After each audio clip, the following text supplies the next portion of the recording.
Welcome to the Deep Dive, the only show that cuts through the noise and delivers the core knowledge you need to be seriously well-informed. Today, you are joining us for a rigorous examination into the operational heart of the enterprise tech world. We're talking about the mid-level Java technical interview. That's right, we've compiled a stack of real-world, pressure point-specific technical interview questions pulled directly from major players like Cognizant, Deloitte, JP Morgan, Citibank, and Wipro. And these questions, they're not designed to test rote memorization. They're absolutely designed to test the architectural wisdom of developers with, say, 3 to 7 years of experience. Exactly. Our mission today is to take this potentially intimidating list of topics and transform it into actionable structural knowledge. We're aiming for those genuine aha moments that bridge that gap between just knowing the code and really truly understanding the system. We're starting with the foundational bedrock of Java, moving through functional programming, mastering Spring Boot, and finally tackling the resilience required for complex microservices. The modern Java ecosystem really demands breadth. It's not enough to know one thing well. A successful candidate has to demonstrate fluency in core Java, a mastery of Java 8 functional features. Which are basically mandatory now. Oh, absolutely non-negotiable. And on top of that, an understanding of the rapid development philosophy of Spring Boot and, proficiency in the critical distributed patterns that are just necessary for today's cloud-native deployments. So we're going to structure this deep dive just like an interviewer would, right? We're building up the conceptual complexity step by step. Precisely. We start with the fundamentals and build from there. Okay, let's unpack this. We begin where every rigorous technical assessment must. The fundamental concepts, the ones often used to filter out candidates whose knowledge is only skin deep. Let's talk about core Java. These foundational questions are just so crucial. They test whether you have built your experience on a solid conceptual footing. Because if you can't explain why Java behaves the way it does, your ability to diagnose complex production issues is, it's going to be compromised. Let's start with the absolute classic. The 4 pillars of object-oriented programming: abstraction, encapsulation, inheritance, and polymorphism. It's the ritualistic opening question. It is. We all know the definitions, but let's dive into the required depth. Starting with polymorphism. How do you clearly distinguish between its two forms in a way that shows real architectural understanding? Right. So polymorphism, it just means many forms, and it's absolutely central to flexible code design. We separate it based on when the decision about which method to call is made. First, you have compile time polymorphism. This is achieved through method overloading. Okay, so same method name, but different parameters. Exactly. The method names are identical, but the signature, the number, or the type of parameters is different. The compiler looks at the arguments you're passing in and decides which specific method to bind that call to before the code is ever executed. It's all decided at compile time. That's the simplest form. Where does the real power come in? Because overloading is useful, but it's not revolutionary. The real power, the architectural leverage, lies in runtime polymorphism. This is achieved through method overriding. This involves a subclass providing a specific implementation for a method that's already defined in its parent class. The key here is that the method signatures must be identical. And the critical difference is the when. The when. The JVM waits until runtime to determine which version of the method, the parents, or the subclasses to execute.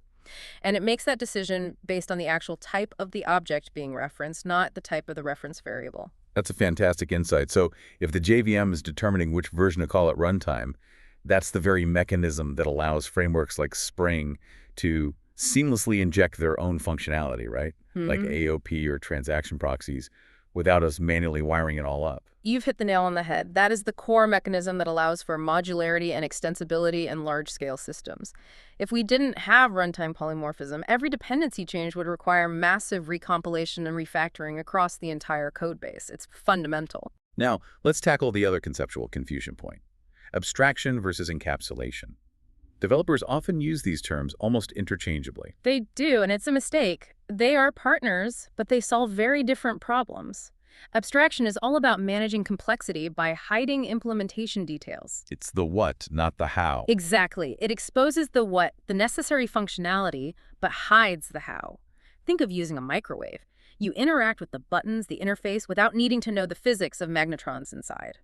In Java, we achieve this with interfaces and abstract classes. And encapsulation, then, is more about protection. It's about control and data integrity. Encapsulation binds the data, the fields, with the methods that operate on that data into a single cohesive unit, a class. By making those fields private and only exposing them through controlled access methods, getters and setters, we protect the internal state of the object. We ensure that the data is always valid and consistent. Encapsulation is a structural practice. Abstraction is a design philosophy. Perfect. That leads us directly to a comparison that has evolved significantly. Abstract class versus interface, especially with the changes in Java 8. What is the fundamental non-negotiable difference that still remains today? Right, so Java 8 and 9 added default and static methods to interfaces, and this was primarily for backward compatibility. It let them add new behaviors to core interfaces like collection without breaking every single existing implementation. Which would have been a disaster. Total disaster. Right. But despite those additions, the core difference still rests on two things: state and construction. I see. So the critical differentiator is that abstract classes are the only ones that can actually maintain instance state for their subclasses, right? Yes, that's it. Abstract classes can define instance variables that hold state, and crucially, they can have constructors. And this is not a trivial difference. The constructor is vital because when a subclass is instantiated, the constructor chain executes, calling super, all the way up the hierarchy.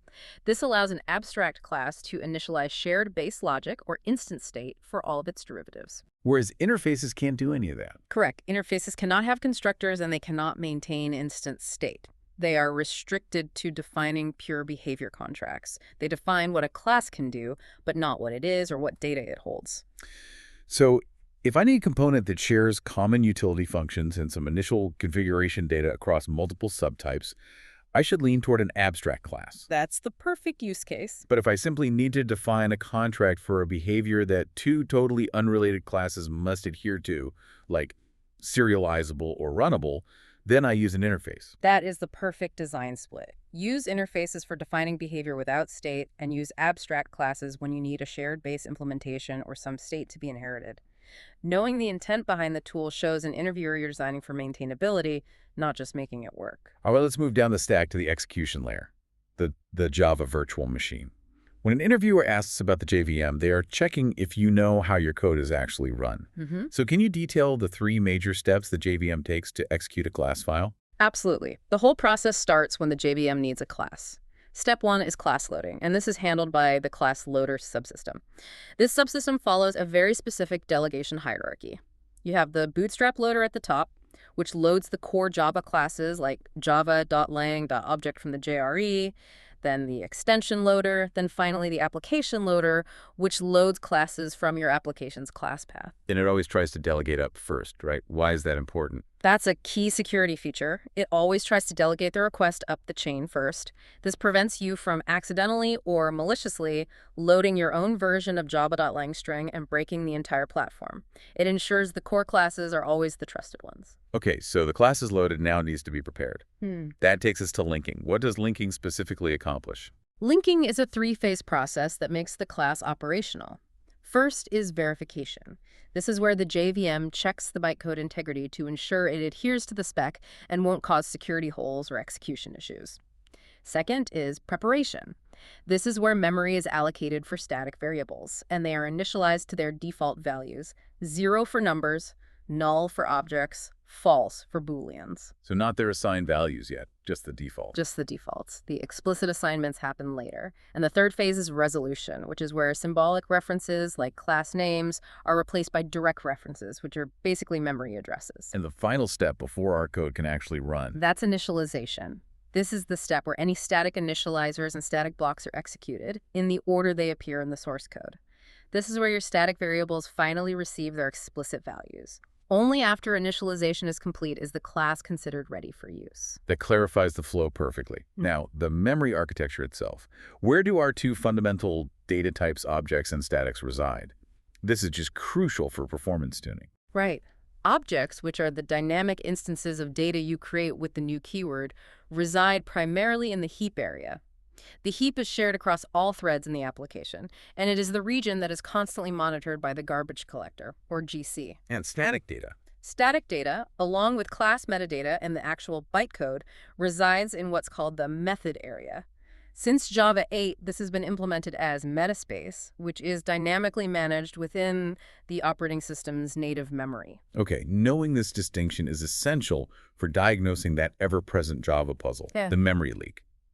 If the garbage collector is supposed to be automatic, how do Java applications still suffer from leaks? It's because the GC is highly conservative.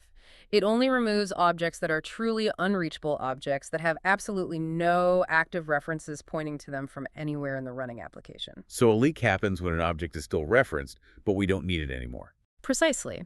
A Java memory leak occurs when objects are still referenced by the application, but are functionally useless and should have been cleared.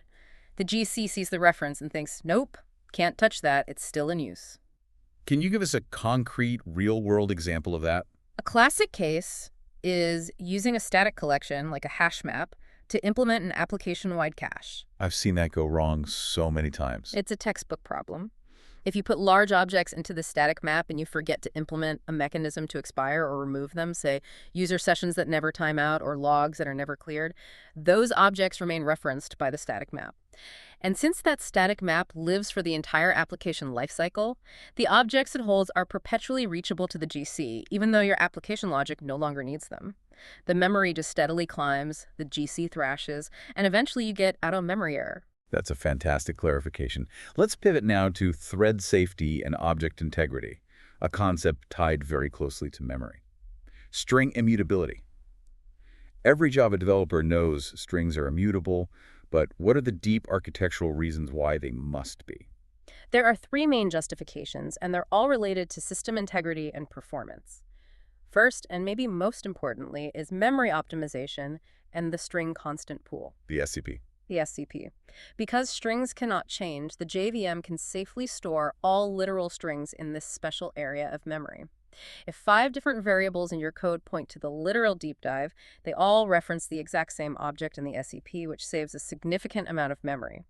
This pooling would be completely impossible if strings were mutable. What about security? That's another big one I hear about. The second reason is security. Absolutely. Strings are used everywhere to store sensitive information, database connection, URLs, passwords, file paths. Imagine if a string holding a password was mutable.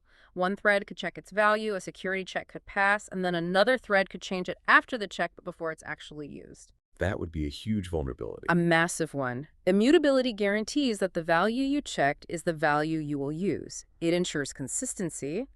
And third, of course, is thread safety. Since the value cannot change after creation, strings are inherently safe to share across multiple threads without any need for explicit external synchronization or locking. This simplifies concurrent programming immensely. And that's the key difference with string builder and string buffer. It is. You contrast this with the mutable alternatives. String Builder is faster, but it's strictly for single-threaded use. It's not thread-safe. String Buffer achieves thread safety, but it does so by wrapping its methods in synchronize, which incurs a performance penalty. So you choose the right tool for the job. Let's touch on exception handling. The try-catch finally block is fundamental, but interviewers love these tricky edge cases. They do. So if a method's try block executes and has a return statement in it, what happens with the finally block and which value is ultimately returned? This tests the absolute guarantee of the finally block. The rule is simple. The finally block always executes, no matter what, even if the try block has already decided to return a value.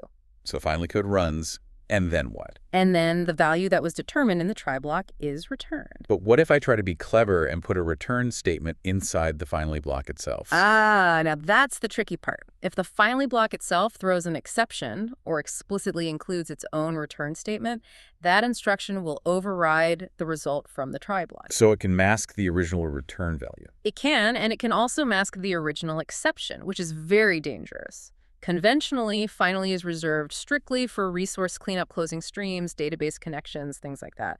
It should never be used to manipulate the return path. Using return in a finally block is widely considered an anti-pattern because it just violates the expected control flow. Okay, speaking of patterns, let's cover the mandatory design question. The singleton. We need to implement a true thread-safe singleton and understand the modern best practice for doing so. The singleton pattern's goal is to ensure that only one instance of a class exists throughout the life of the application. The classic lazy initialization approach requires 3 elements: a private constructor to prevent outside instantiation, Right. A private static variable to hold the single instance, and a public static method usually called getInstance to return it. The real trick, though, comes in making it thread safe. If two threads hit getInstance at the exact same time when the instance is null, we could end up creating two instances. Exactly, that's the race condition. To solve that, developers traditionally resorted to synchronization, often by just putting the synchronized keyword on the entire getInstance method. Which works, but it's slow. It creates a bottleneck. It's very slow because it forces every single thread to wait, even after the instance has been created. A refinement is the double-check locking pattern, or DCL. Okay, explain that. With DCL, you only enter a synchronized block if the instance is null. And then inside the synchronized block, you check again if it's null before creating it. And you must use the volatile keyword on the instance variable to ensure visibility across threads. That seems really complicated and error-prone just to get one instance. What's the modern, simpler, and more robust alternative? The modern and, frankly, the best method is to leverage Java enums. Just an enum, how does that work? By defining your class as an enum with a single instance, say, instance, the JVM itself handles all the complexity for you. The JVM guarantees that enums are implicitly instantiated only once, that this instantiation is completely thread-safe, and that it's safe against common attacks from serialization and reflection that can traditionally break singleton implementations. So for an interview, the answer is use an enum. It's the cleanest, most effective, and most professional way to implement the pattern in production code today. It shows you're up to date. That makes perfect sense for technical purity. But let me ask a practical question. In a large legacy application, what if the singleton handles some really complex initialization logic? Is forcing it into an enum always feasible? Or are developers sometimes stuck maintaining that complicated double-check lock? That's a great practical question. If the singleton's initialization is very heavy and involves logic that doesn't fit naturally into a simple enum constant, then yeah, developers might opt for the classic DCL.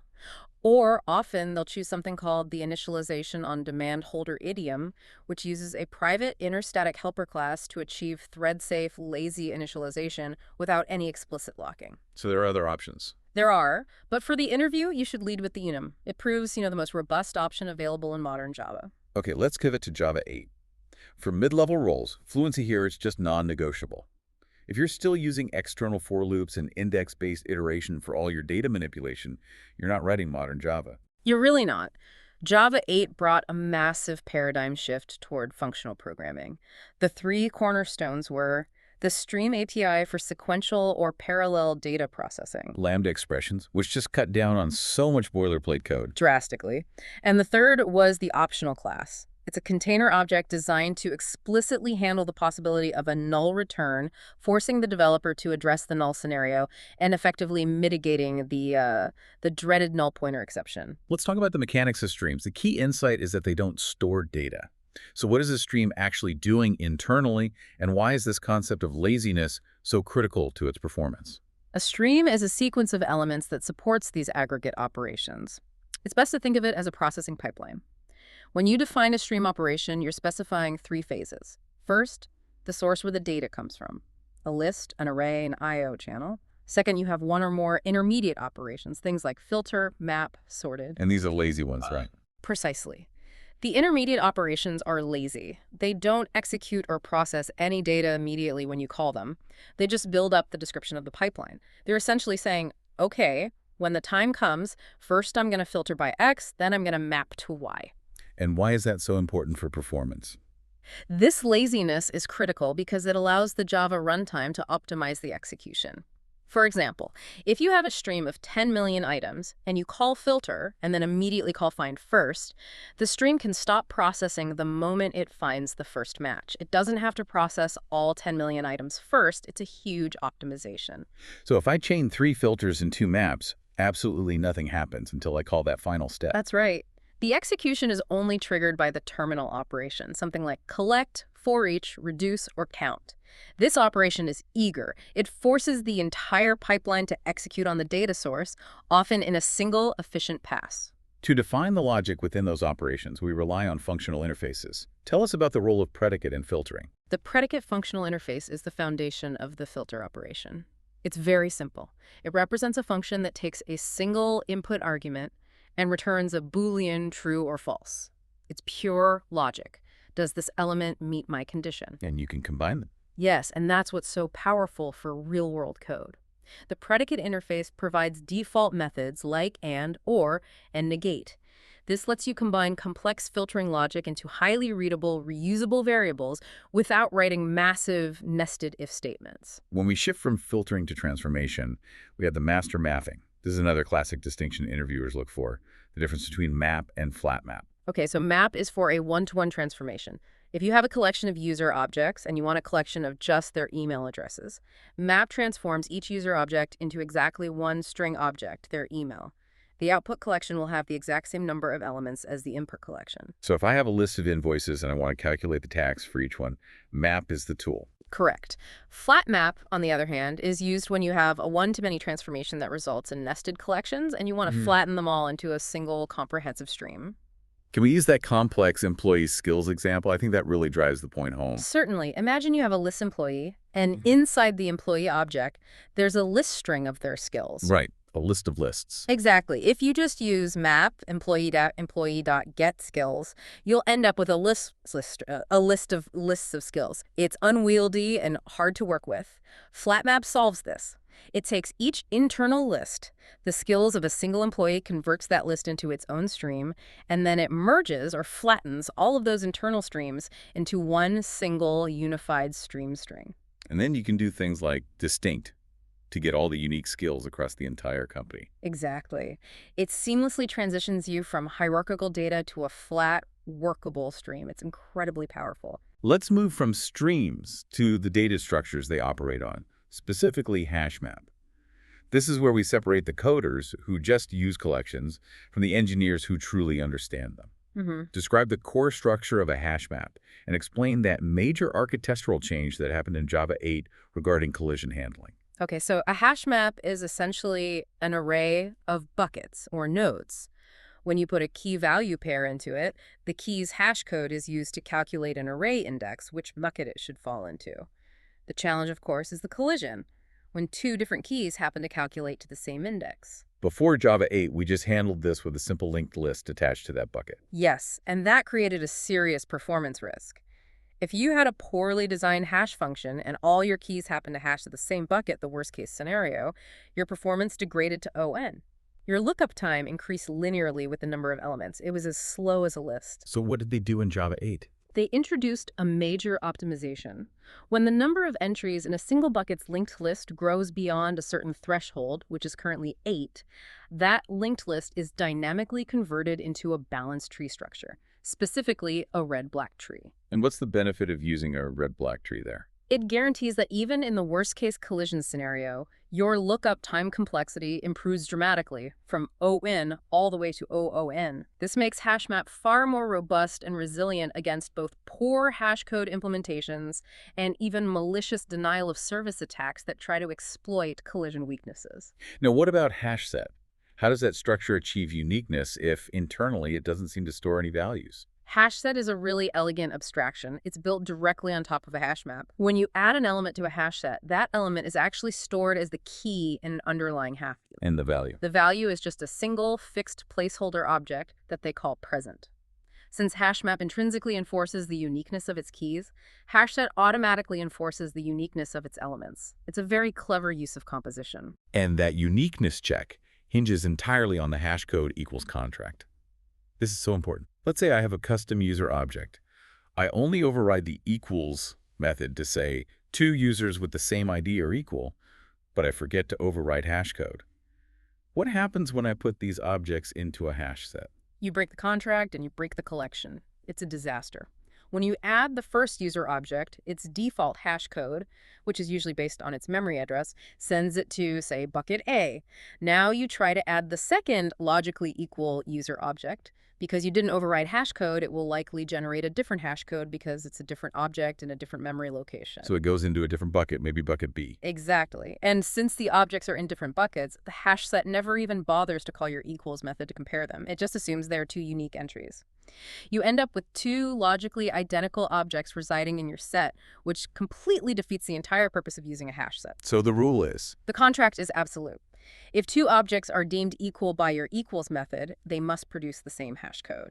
That's a huge practical takeaway. Finally, for collections, let's address concurrency. We need to avoid the concurrent modification exception and choose the right tools for multi-threaded environments. When does that exception actually occur? That exception is thrown when you are iterating over a collection using what's called a fail-fast iterator, and a different thread, or even the iterating thread itself, structurally modifies the collection, so adding or removing elements outside of the iterator's own methods. So how does it know? The iterator keeps an internal modification count. When it's created, it notes the count. On each next call, it checks if the collection's count has changed. If there's a mismatch, it throws the exception instantly to prevent unpredictable, non-deterministic behavior. So in multi-threaded environments, we have to move from the non-thread safe hash map to concurrent hash map. What allows concurrent hash map to perform so much better than the older, fully synchronized hash table? Hash table was simple but inefficient. It achieved thread safety by locking the entire map for every single operation reads and writes. This creates massive contention. A huge bottleneck. A huge bottleneck. Concurrent hash map uses a much smarter approach.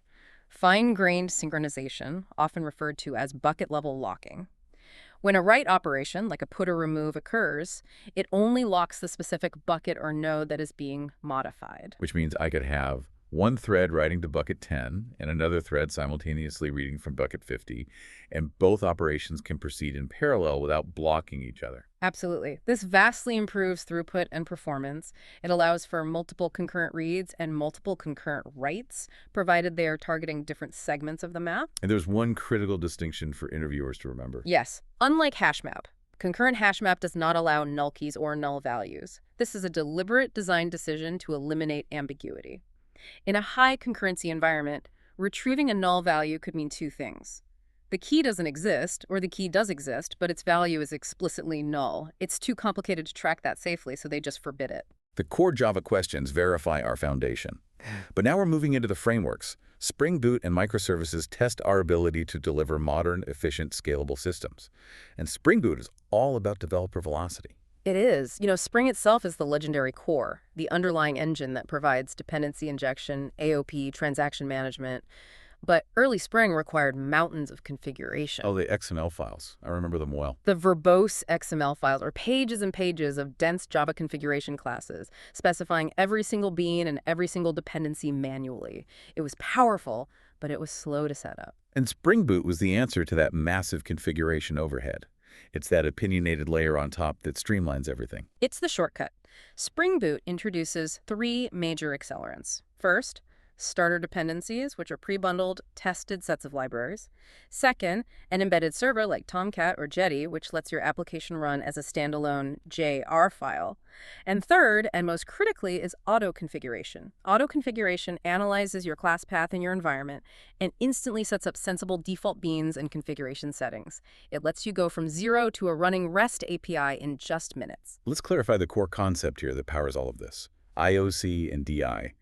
Many developers use these terms interchangeably, but they aren't the same thing. They aren't. IOC, or inversion of control, is the broader design principle. It means that the control of object creation, dependency management, and lifecycle is reversed. Instead of your code creating its own dependencies, the Spring container takes control of this process. It dictates when objects are created and where they are placed. But dependency injection is the how. It's the mechanism used to fulfill that principle. Yes. DI is the concrete implementation. It's the process where the container literally injects the required dependency, the object, into another dependent object. This is achieved through annotations like @autowired on fields, setters, or constructors. It completely decouples your component from the responsibility of locating or creating its own collaborators. So how does the Spring container know which classes it needs to manage and inject in the first place? We use stereotype annotations, right? What are the three primary ones, and why are they distinct? Right. We use stereotype annotations on the class definition, which are detected by Spring's component standing mechanism. The three main ones are @component, which is the generic marker. The catch-all. The catch-all. Then you have @service, which is used for classes that contain your core business logic, and @repository, which is used for data access objects, the classes that handle communication with the database. So why not just use @component for everything? It works, technically. It does work, but using the specialized annotations is crucial for two reasons. First is clarity of intent. They immediately communicate the class's purpose to other developers reading the code. Second, and more importantly, they enable framework features. The best example is at repository. Besides just marking it as a bean, it enables Spring to perform database exception translation. It will catch low-level proprietary exceptions, like a specific vendor's SQL integrity violation error, and automatically convert it into Spring's consistent, unchecked data access exception hierarchy. This makes your code so much cleaner and more portable across different databases. That functionality is a huge architectural benefit. Now, what if I need to manage an object from a third-party library where I can't just go in and add a stereotype annotation to their source code? That is the textbook use case for the @bean annotation. You place this annotation on a method within a class that is itself marked with @configuration. The method's job is to explicitly create and return the third-party object. Spring intercepts this return value and registers it as a bean in the IOC container. This is how you manage things like JDBC templates, custom clients, or any external library. What happens if Spring finds two definitions for the same bean? Say, one through component scanning with @service and another one defined in @bean method. Which one wins? The @bean method takes precedence. It is considered the more explicit overriding configuration. This is often leveraged when you want to take control and customize an object that Spring Boot auto configuration might have created for you by default. Let's talk about the process of auto-wiring itself. When Spring sees it auto-wired, how does it match the dependency I need to the bean it is stored in its container? The primary matching strategy is by type. Spring uses reflection during startup to analyze the dependencies of all your classes. If it finds exactly one bean in its container that matches the required type, it injects it. Simple. But what if it finds multiple candidates? Like two beans that implement the same interface? That's where it gets interesting. If it finds multiple candidates of the same type, it will then try to resolve the ambiguity by matching the bean's name to the field or parameter name. If that still doesn't resolve the conflict, the application will fail to start, and the developer must explicitly guide Spring by using the @qualifier annotation to specify which bean to use. This dependency wiring is incredibly efficient, but it can also expose a fundamental design flaw in your application, the circular dependency. Tell us what this signals and why it causes a runtime failure. A circular dependency happens when, say, component A requires component B to be created, but at the same time, component B requires component A. It's a closed loop. A needs B and B needs A. The chicken and the egg problem. Exactly. When Spring tries to initialize bean A, it sees it needs B, so it pauses A's creation and tries to initialize B. But then it sees B needs A, which is still in the process of being created. It's an irreconcilable dependency graph. This causes the application context to fail to load, resulting in a runtime exception at startup.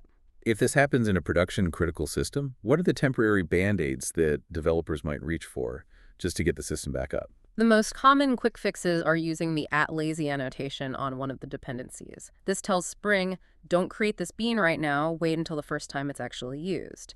This can break the immediate startup deadlock. Another fix is switching from constructor injection to setter injection, which allows Spring to create the first bean completely without its dependency and then inject it later via the setter method. But these are just temporary fixes. They are tactical fixes. Architecturally, a circular dependency almost always signals overly tight coupling between your components. The permanent solution must involve refactoring to introduce a third intermediary interface or service to break that direct circular relationship. Let's discuss the developer experience. Spring Boot starters are a major part of that. How do they work beyond just being a bundle of JRs? They are much more than that. Starters are these cohesive sets of dependencies that allow you to add specific functionality with minimal effort. For instance, if you add Spring Boot Starter Data JPay to your project, You don't just get Hibernate. no, you not only get Hibernate and the Spring Data Framework, but you also implicitly signal to the auto configuration system, hey, I want persistence capabilities in this application. They manage all the transitive dependencies and version compatibility for you, which significantly simplifies your build files. And this feeds directly into the magic of auto configuration. Yeah. If I add that JPA starter, how does Spring Boot automatically know to set up a data source and an entity manager for me? The mechanism relies on conditional checks. The auto configuration classes, which are found in JIRs via metadata files, use annotations like @conditionalOnClass or @conditionalOnProperty. When Spring Boot starts, it scans the class path. If it finds the key classes from the JPA starter, the relevant auto configuration class activates. It then proceeds to create and configure the necessary default beans like configuring the dispatcher servlet for a web app or a default data source if a database driver is present, using values from your application.properties or YAML if you've provided them, or just resorting to same defaults otherwise. And once that application is running in production, monitoring becomes absolutely essential. We rely on Actuator for that. What is the production critical role of Actuator? Actuator provides immediate production-ready observability. By just adding the dependency, it exposes a set of secure, useful HTTP endpoints without you writing a single line of boilerplate monitoring code. And these are for DevOps and automated health checks. Critical for them. For instance, Actuator Health gives a composite status check of your databases, message queues, disk space. Actuator Metrics tracks performance data like request rates and latency. And Actuator IntentVif lets you inspect the configured environment variables and properties at runtime. It is basically the application's built-in self-diagnostic dashboard. Finally, for Spring, let's ensure absolute clarity on the REST architecture annotations. At REST controller versus at controller. At REST controller is the standard for modern API development. It's a convenience annotation that is functionally equivalent to combining at controller and at response body. Its purpose is clear. Every method defined within a class marked with at REST controller assumes that the return value is data like JSON or XML that should be written directly into the HTTP response body. It avoids view resolution entirely. So if I'm building a microservice that only talks to other computers, I use at REST controller. Precisely. At controller, on the other hand, is primarily used for traditional server-side rendering, like in MVC applications. By default, the at controller method assumes the return value is the name of a view, a JSP page, a time leaf template that needs to be resolved by a view resolver and then rendered as HTML. You only use at controller in an API context if you specifically need to manage view resolution for some endpoints, or if you manually add the at response body annotation to a specific method signature to force it to return data. All right, let's transition now to the architecture that defines modern enterprise systems, moving from a single application to distributed microservices. This solves a lot of problems, but it introduces entirely new classes of failure that you have to actively manage. That's the perfect way to phrase it. It's a trade-off. The journey often begins by breaking that big monolith into microservices. Give us the core architectural trade-offs that developers must contend with when they make that shift. The monolith is structurally simple. You have one code base, one repository, one single deployment artifact, and often a single shared database. It's much easier to debug locally. Everything is in one place. Everything is in one place. Microservices, conversely, are small, independently deployable services, and ideally they have decentralized data management, meaning each service owns its own database. The trade-off is profound. Microservices offer superior flexibility. You get independent scaling. You can use different technologies for different services. Your teams have more autonomy, but they inherit network complexity, higher latency, and exponentially increased challenges in monitoring, communication, and crucially, data consistency. When these independent services need to communicate, we have two primary methods. Let's start with the risks and requirements of synchronous communication. Okay, so synchronous communication like Service A calling Service B over HTTP using a REST template or a web client is simple. It provides immediate feedback. However, Service A is blocked. It's waiting for B's response. And that's the risk. That's the biggest risk. You get what's called head-of-line blocking and resource exhaustion. If Service B becomes slow or unresponsive, Service A's thread pool starts filling up with blocked threads that are just waiting. This reduces its own capacity to serve other requests, and that can lead to a cascading failure across the system. So what defensive patterns must we implement to guard against that? At a minimum, you must strictly implement timeouts to ensure the calling thread doesn't just hang there forever, and you need sophisticated retry mechanisms to handle transient network errors.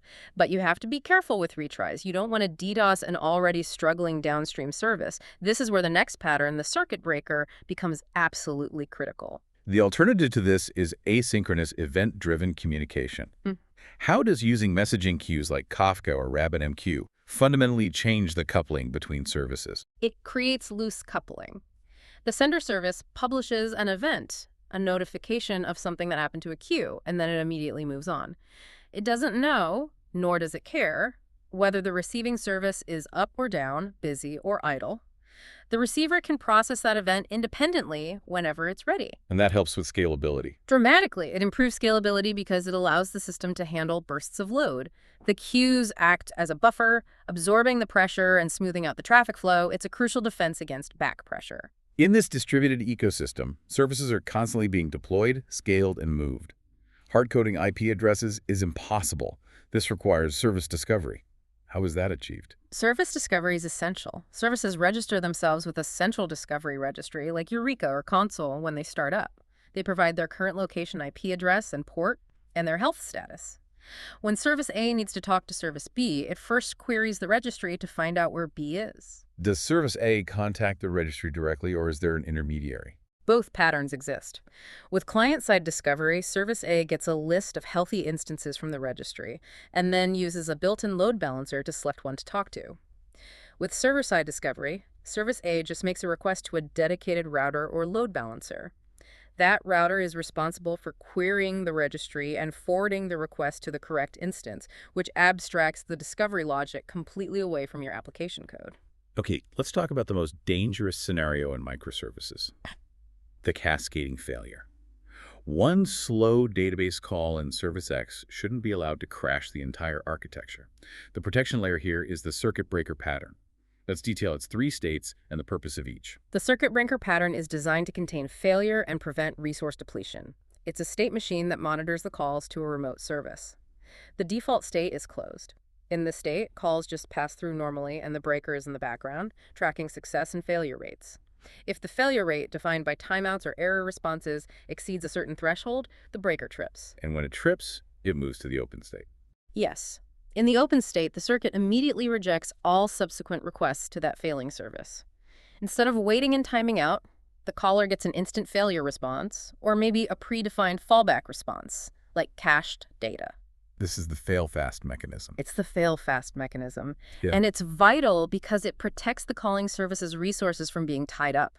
And it gives the overwhelmed downstream service a chance to recover by removing the incoming load. So how does the system know when the failing service has actually recovered? After a configured timeout period in the open state, the breaker moves to the half-open state. In this state, it will allow a very small number of test requests, usually just one to pass through to the downstream service. To test the waters. Exactly. If that test request succeeds, the breaker assumes the service has recovered and it returns to the closed state, letting traffic flow again. If the test request fails, it instantly snaps back to the open state and restarts the timeout period. Tools like Resilience4j make implementing this state logic very manageable in Spring Boot. Now for the biggest headache of all: data integrity. Since we have dedicated databases per microservice, standard local AC transactions can't span multiple services. We have to manage distributed transactions. How do we maintain consistency without the tight coupling of something like a two-phase commit? We use the saga pattern. A saga decomposes a single, large, distributed business transaction like processing a customer order that involves inventory, payment, and shipping services into a sequence of smaller, independent, local ACD transactions. Each of those local transactions is handled by a single, dedicated microservice. So if the order service records the order, that's its own local transaction, then it tells the payment service to proceed. Exactly. The key is coordinating the sequence. And we have 2 primary styles for Saga implementation. The first is choreography. That's the event-driven one. Yes. It relies on services communicating via events. The order service completes its local transaction and then publishes an order-created event to a message queue. The payment service listens for that, processes the payment, and then publishes a payment-authorized event, and so on.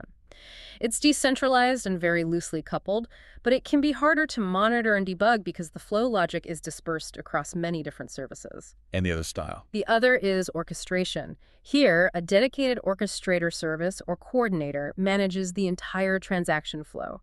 The orchestrator calls the services sequentially.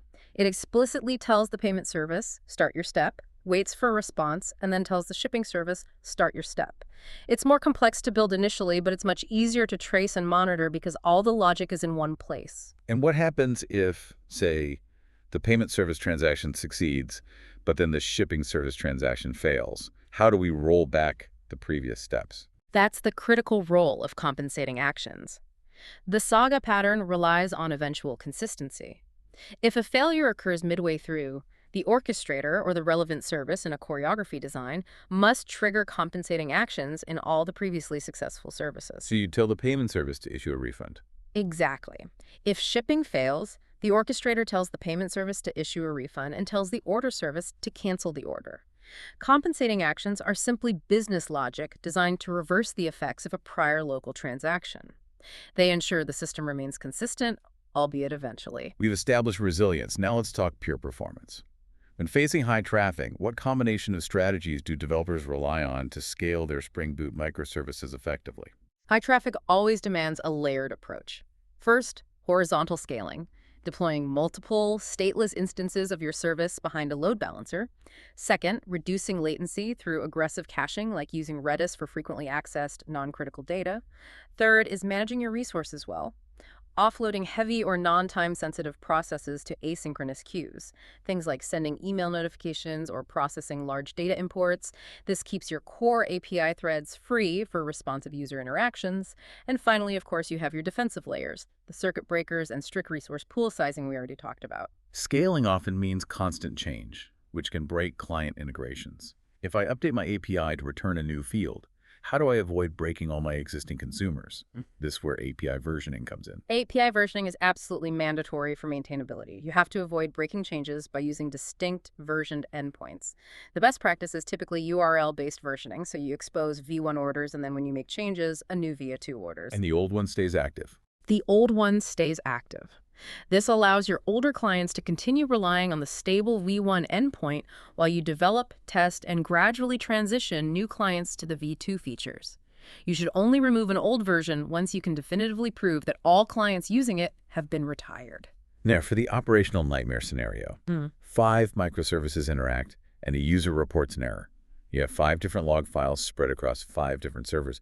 How do you possibly track that single user request across the entire distributed system? You need two things: centralized logging and distributed tracing. Centralized logging, using systems like the ELK stack or Splunk, pulls all the logs from all your services into one single searchable location. But the key to tracing, the real magic, is the correlation ID, sometimes called a trace ID. Okay, what is that? It's a unique ID that is generated the moment a request first enters your system, usually at the API gateway or the first service it hits. This ID is then passed down in the HTTP headers to every subsequent service call in that chain. When each service logs its actions, it includes this unique correlation ID. So by searching your centralized log system for that one ID, you can instantly reconstruct the full chronological path of that single request across all of your microservices. You can see exactly where the failure occurred and why. It's indispensable for debugging. Absolutely. Finally, when deploying a critical update, we need true zero downtime deployment. Can you explain the blue-green strategy? Blue or green deployment uses two identical production environments. Let's call them blue, which is currently live, and green, which is the environment hosting the new version of your code. The new version is fully deployed, configured, and tested in the green environment, while the blue environment continues to serve 100% of the live traffic. Only once green is fully validated, all unit integration and performance tests have passed, is the load balancer instantly switched to route all traffic from blue over to green. And the benefit is the rollback capability. It's the immediate zero downtime rollback. The risk is minimized because the switch is instantaneous. If any catastrophic issue is discovered in the green environment after the switch, the load balancer can be instantly pointed right back to the original known stable blue environment. It's the gold standard for reducing risk and continuous delivery pipelines. That brings us to the end of our deep dive. We moved methodically from the Java foundation, solidifying OPS and understanding JVM memory allocation, all the way to functional streams and modern configuration practices. We did. We covered the mandatory Java 8 features, dissecting the power of laziness in streams, and the internal resilience of the post-Java 8 concurrent hash map. We secured our understanding of Spring Boot's velocity, from the magic of auto-configuration to the necessity of actuator in production. And finally, we mastered the essential architectural patterns for resilient distributed systems, from service discovery and the circuit breaker to achieving eventual data consistency using the Saga pattern. And mastery of these topics really ensures that you're equipped not just to answer interview questions, but to architect and build scalable, fault-tolerant enterprise systems. These questions ultimately check for practical wisdom: how to write cleaner code, how to design maintainable systems, and most importantly, how to anticipate failure. Here is a final provocative thought for you to mull over as you integrate this knowledge. We discussed how concurrent HashMap achieves thread safety through segment locking to allow parallel reads and writes. But if parallel streams rely heavily on shared collections and concurrent operations, how effectively can a highly parallel operation leverage a standard, non-concurrent collection without introducing massive contention, and what tools, beyond locking the whole map, does the Java memory model provide to minimize those risks? And as you think about that, think specifically about the role of the Java memory model in guaranteeing visibility, the application of the volatile keyword to memory synchronization, and how using thread local for variable isolation can sometimes eliminate contention entirely in contexts where shared state isn't strictly necessary. Thank you for joining us for this deep dive.